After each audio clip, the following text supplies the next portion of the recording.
Mga kasama, ito ang buhay ni Gregoria de Jesus, si Oriang. Hindi siya footnote sa kasaysayan, siya ay pundasyon. Hindi siya anino ng mga kalalakihan, siya mismo ay bayani.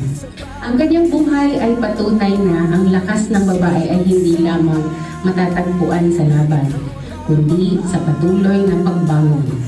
Bilang isang congresswoman, si Oriang ang aking inspirasyon. Hindi natin sila pwedeng kalimutan. Hindi tayo pwedeng maging bansang kalahati lang ang alam na kwento ng mga kasaysayan kung ibabaon natin sa limot ang mga kababaihan. Ipafile po namin sa Akbayan Reform Block kasama ang mga kabaro ko mula sa minority at ilan sa aking mga kasamang women's legislators ang Lakambini. Ito ay isang panukalang magre-require ng Women Heroes studies sa ating mga school curricula. Let's make sure na ang pangalan ni Oriang at ang lahat ng ating mga bayaning babae ay manatiling maliwanag sa bawat silid-aralan. Maraming salamat po at sana'y mag-enjoy kayo sa panonood ng Lakambini.